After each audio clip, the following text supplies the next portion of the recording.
কপিলা, ও কপিলা, এই দেখ, তোর জন্য মাঠ থেকে কি সুন্দর নরম কচি কচি ঘাস নিয়ে এসেছি।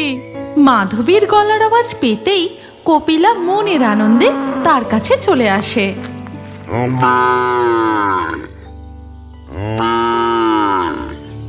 এরপর মাধবী কপিলাকে ঘাস খেতে দেয়, আর কপিলা মন ভরে ঘাস খেতে থাকে। আমার লক্ষ্মী গরু, পেট ভরে খা, আর কিছুদিনের মধ্যেই তো তোর সন্তান জন্ম নেবে। এই সময় তোকে যে একটু ভালো খাবার খাওয়াবো তারও সামর্থ্য নেই। এই ঘাস ছাড়া তোকে যে আর কিছুই দিতে পারি না। মাধবী ও তার স্বামী গোবিন্দ ডিঙি ভাঙা গ্রামের এক মাটির বাড়িতে বসবাস করে। মাধবী সারা দিন সংসারের কাজ ও কপিলার দেখাশোনা করে, আর গোবিন্দ মাঠে দিন মজুরের কাজ করে। এইভাবেই চলে তাদের সংসার। একদিন কাজ থেকে ফিরে গোবিন্দ দেখে মাধবী গোয়াল পরিষ্কার করছে। তুমি এখনো সংসারের এত কাজ করছো? তুমি যে গর্ভবতী ভুলে গেছো নাকি? তুমি নিজের ভালো করে যত্ন নিচ্ছ তো? সময়ে খাওয়া দাওয়া করছো তো? হ্যাঁ গো হ্যাঁ, আমি একদম ভালো আছি। আমাদের কপিলাও যে গর্ভবতী, কিছুদিন পর ওরও যে সন্তান হবে। এই সময় ওরও তো একটু যত্ন নেওয়ার দরকার, কিন্তু আমরা যে ওকে ঘাস ছাড়া ভালো কিছু খেতেও দিতে পারি না। চিন্তা করো না গিন্নি, কপিলার বাচ্চা হলে আমাদেরও অভাবের সংসারে একটু সচ্ছলতা আসবে। ওর সন্তান দুধ পান করার পর যতটুকু দুধ বাঁচবে বিক্রি করে তখন আমরা ওকে ভালো খাবার কিনে খাওয়াতে পারবো। এবার চলো তো, অনেক বেলা হলো। তুমি হাত মুখ ধুয়ে একটু বিশ্রাম নাও। তুমিও তো সেই ভোর থেকে মাঠে কাজ করছো। এরপর তারা দুজন ঘরে চলে যায়, আর এদিকে তাদের বাড়ির পাশ দিয়ে হেঁটে যাচ্ছিল এক বুড়ি। তখন তার নজর গিয়ে পড়ে কপিলা গরুর উপর।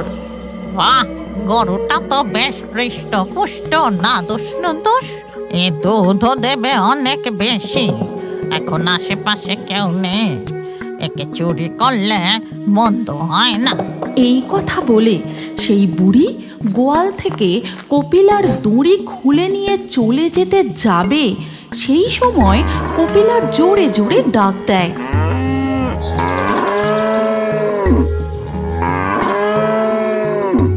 কিন্তু বুড়ি হাতে করে কপিলার মুখের সামনে কি যেন একটা করতেই কপিলা বশ হয়ে যায়। সে আর ডাকে না, একটু লাফালাফিও করে না। বুড়ির সাথে সে হাঁটতে হাঁটতে চলে যায়। কি ব্যাপার বলো তো? কপিলা ওইভাবে ডেকে আবার শান্ত হয়ে গেল। দুদিন ধরে যা গরম পড়েছে, ওর মনে হয় গরমে খুব কষ্ট হচ্ছে। তুমি খেয়ে নিয়ে ওকে পুকুরে স্নান করিয়ে নিয়ে এসো, কেমন? ওদিকে বুড়ি কপিলাকে বশীভূত করে গ্রাম ছেড়ে জঙ্গলের পথে প্রবেশ করে। আজ আমার পেট ভরানোর মতো শিকার পেয়ে গেছি। কুটিরে ফিরে এই মুরগিটা খাবো। তুই ভয়ে পাস না, তোকে এখন খাবো না। তোর বাছুর হলে আমি তোর দুধ খাবো। তাই এই যাত্রায় তুই রেহাই পেয়ে গেলি। হাসতে হাসতে বুড়ি তার ছদ্মবেশ বদলে আসল ডাইনের রূপ ধরে। কপিলা গরু সম্মোহিত হয়ে ডাইনির সঙ্গে হাঁটতে হাঁটতে পৌঁছায় জঙ্গলের গভীরে ডাইনির কুটিরের সামনে। গিন্নি, গিন্নি, কপিলা কোথায় গো? গোয়ালে তো কপিলা নেই। গোবিন্দর এই কথা শুনে মাধবী দৌড়ে সেখানে আসে, আর শূন্য গোয়াল দেখে। এ কি, আমার কপিলা কোথায় গেল? কোথায় গেল আমার কপিলা? মাধবী রাস্তায় বেরিয়ে কপিলাকে চিৎকার করে ডাকতে থাকে। কপিলা, ও কপিলা, কোথায় গেলি মা আমার? কপিলা! দূরে গাছতলায় কিছু বাচ্চা খেলা করছে দেখে মাধবী তাদের কাছে ছুটে যায়। এই লালটু, পটল, শিউলি, তোরা তো এখানে রয়েছিস। আমার কপিলা গাইকে দেখেছিস? না গো কাকিমা, আমি তো এই মাত্র টায়ার নিয়ে খেলতে এলাম। না কাকিমা, আমিও দেখিনি। আমি যখন বাড়ি থেকে আসছিলাম দেখি একটা বুড়ি হাতে একটা মুরগি আর সাদা গরুকে নিয়ে হেঁটে ওই দিকটা গেল। একটা বুড়ি সাদা গরু নিয়ে যাচ্ছিল? কোন দিকে গেল সে? কোন দিকে? ওই তো, ওই জঙ্গলের দিকে। এই কথা শুনতেই মাধবী খুব ভয় পেয়ে যায়। সে আর একটু অপেক্ষা না করে সোজা জঙ্গলের দিকে চলে যায়, আর তার পিছু পিছু যায় গোবিন্দ। কপিলা, কপিলা, কোথায় তুই কপিলা? তুমি এইভাবে উত্তেজিত হইও না। আমাদের কপিলাকে যদি কোনো বুড়ি চুরি করে নিয়ে যায়, সে বেশি দূর যেতে পারবে না। আমরা তাকে ঠিক ধরে ফেলবো। জঙ্গলের পথ ধরে কপিলাকে খুঁজতে খুঁজতে তারা অনেক গভীরে প্রবেশ করে, কিন্তু কোথাও কপিলাকে না দেখতে পেয়ে মাধবী কান্নায় ভেঙে পড়ে। কপিলা, কপিলা মা আমার, তুই কোথায়? তুই কোথায়? সাড়া দে, ও কপিলা, সাড়া দে। তখন হঠাৎ গোবিন্দর চোখে পড়ে একটা মুরগির পালক। ওই দেখো গিন্নি, একটা মুরগির পালক। শিউলি বলছিল না যে বুড়িটা হাতে করে একটা মুরগিও নিয়ে যাচ্ছিল? হ্যাঁ, মুরগির কথা বললো বটে। গোবিন্দ ও মাধবী ওই পালকের থেকে আরো কিছুটা এগোতেই আরেকটি পালক চোখে পড়ে। গিন্নি, আমরা এই মুরগির পালক অনুসরণ করে এগিয়ে যাই। মনে হয় আমরা খুব কাছাকাছি আছি। পালক অনুসরণ করতে করতে তারা জঙ্গলের অন্য এক পথে প্রবেশ করে। কপিলা, ও কপিলা! তুমি একটা জিনিস লক্ষ্য করেছ? জঙ্গলের এইখানে কোনো পশু পাখির ডাক শোনা যাচ্ছে না, পুরো যেন থমথমে। কপিলাকে ডাকতে ডাকতে তারা আরো এগোতে থাকে। একে এইদিকে কোনো মানুষ আসছে বলে মনে হচ্ছে। মনে হয় যাদের গরু চুরি করেছি তারাই আসছে। আমাকে এক্ষুনি ছদ্মবেশ ধরতে হবে। কপিলারও ততক্ষণে ঘোর কেটে যায়, আর অচেনা জায়গা দেখে সেও ভয় পেয়ে খুব ডাকতে থাকে। তুমি শুনতে পেলে? কপিলা মামা করে ডাকছে, তুমি শুনতে পেলে? কপিলা, ও কপিলা, কপিলা! ওদিকে কপিলা তার চেনা মালিকের আওয়াজ শুনতে পেয়ে আরো জোরে জোরে চিৎকার করে ডাকতে থাকে। ওই দিকটা থেকে আসছে আওয়াজটা। মাধবী ও গোবিন্দ কপিলার আওয়াজ অনুসরণ করে এগোতেই দেখে একটা পরিত্যক্ত কুটিরের উঠানে কপিলাকে বাঁধা রয়েছে। উঠানে মুরগির পালক, পশু পাখির হাড় করে ভর্তি। মাধবী সবকিছু উপেক্ষা করে দৌড়ে গিয়ে কপিলাকে জড়িয়ে ধরে।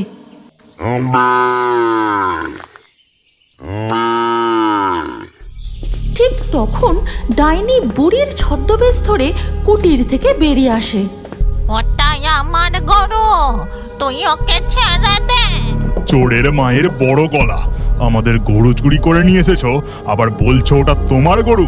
আমি তোমার নামে মোড়ল মশাইয়ের কাছে নালিশ করব। তোমার শাস্তি পাওয়া উচিত। বুড়ি বয়সে চুরি! ছি ছি ছি ছি ছি! যত বড় মুখ নয় তত বড় কথা।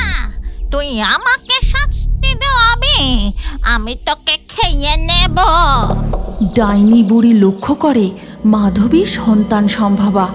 সে মুখের সামনে তার হাত নিয়ে এসে বিড়বিড় করে কি সব মন্ত্র পড়ে।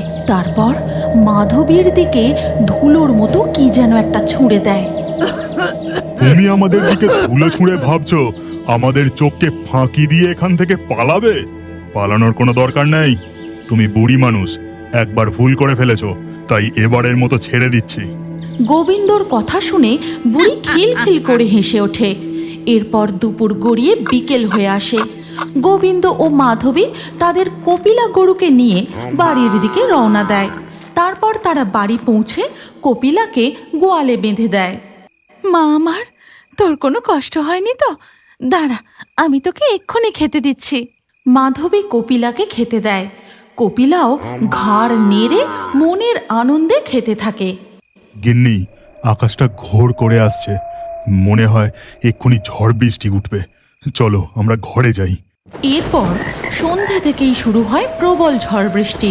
মাধবী ও গোবিন্দ রাতের খাওয়া দাওয়া করতে করতে কতক্ষণ হয়ে গেল, বৃষ্টি তো থামার নামই নেই। বৈশাখের খামখেয়ালি ঝড় বৃষ্টি, যতক্ষণ মেঘ জমে থাকবে বৃষ্টি হবে। চলো আমরা এবার খেয়ে দিয়ে শুয়ে পড়ি। তারা খাওয়া দাওয়া সেরে শুয়ে পড়ে। তখন ঠিক মাঝরাত, বৃষ্টি হয়েই চলেছে। হঠাৎ মাধবীর প্রচণ্ড পেটে যন্ত্রণা শুরু হয়। আর পারছি না, আমার খুব কষ্ট হচ্ছে। মরে গেলাম আমি, আর পারছি না। তুমি দাঁড়াও, আমি এক্ষুনি দাইমাকে ডেকে নিয়ে আসি। এরপর গোবিন্দ ভিজতে ভিজতে দাইমাকে ডেকে নিয়ে আসে। তারপর দাইমা ঘরে ঢুকে মাধবীকে দেখেই, বাবা গোবিন্দ, তোর বউয়ের এই অবস্থা কি করে হলো রে? কি হয়েছে দাইমা? মাধবীর খুব কষ্ট হচ্ছে, তুমি কিছু একটা করো। তোর বউয়ের গব্বে যে কারো কুদৃষ্টি পড়েছে। এই নজর নিশ্চয়ই কোনো অশরীরীর। তোর বউ বাচ্চার যে মরণ বাঁচন অবস্থা।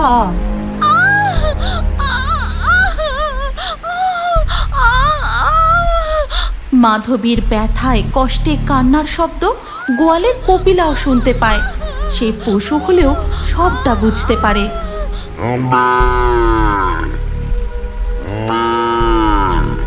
তখন দেখা যায় মাধবীর শরীর থেকে সেই ধুলোর মতো জিনিসটা কপিলা গরু নিজের দিকে টেনে নেয়। ওদিকে মাধবীর ব্যথা কষ্ট ধীরে ধীরে কমে আসে, আর এদিকে গর্ভবতী কপিলা গরুর ব্যথা যন্ত্রণা শুরু হয়। তখন ঝড় বৃষ্টির মধ্যে ঘর থেকে শোনা যায় নবজাতিকার কান্না। ও গোবিন্দ, ভগবান সত্যি কৃপা করেছেন। তোর বউ কন্যা সন্তানের জন্ম দিয়েছে, আর দুজনেই একদম সুস্থ সবল। এমন অলৌকিক ঘটনা দেখা যায় না রে। কই গো, আমার কপিলা ঠিক আছে তো? ও যে খুব ডাকাডাকি করছিল। হ্যাঁ, কপিলা এখন চুপ করে গেছে। তোমার কান্না শুনেই হয়তো ও ডাকাডাকি করছিল। এর পরের দিন সকালবেলা গোবিন্দ গোয়ালে গিয়ে দেখে কপিলা একটা সুন্দর বাছুরের জন্ম দিয়েছে। আর কপিলা, কপিলা, তুই নড়ছিস না কেন? তুই এইভাবে হেলে শুয়ে আছিস কেন? ও কপিলা, সাড়া দিচ্ছিস না কেন? কপিলা, কপিলা, কি হয়েছে তোর? কপিলা! আর এই কথা মাধবীর কানে পৌঁছতেই সেও সেখানে ছুটে আসে। হ্যাঁ গো, কপিলার মুখ দিয়ে এমন ফেনা কেটেছে কেন? কপিলা, কপিলা, ও কপিলা, কপিলা! তুমি কি জানো তোমার নামও আমাদের কার্টুন ভিডিওর মধ্যে থাকতে পারে? আজকের লাকি ড্রয়ে নির্বাচিত নামগুলি হলো মারিয়াম, মোনালিসা, রবি, ডলি, পাপিয়া, গোপাল, তিথি, রাখি, মঈনুদ্দিন, মিম, আরুষ, পিউ, জলিল, সাকিব, প্রিয়জিৎ। আপনার নামসহ সেরা কমেন্ট করে পরবর্তী ভিডিওতে দেখার জন্য এক্ষুনি ফেয়ারি টোনস ভূতের কার্টুন চ্যানেলটি সাবস্ক্রাইব করে নিন। তারপর আপনার নাম কমেন্টে লিখে দিন, আর স্ক্রিনের উপরে আসা এই পরবর্তী ভিডিওতেও ক্লিক করে ওই ভিডিওতেও আপনার নাম লিখে দিন। আপনার নাম আমাদের কার্টুন ভিডিওতে অবশ্যই দেখতে পাবেন।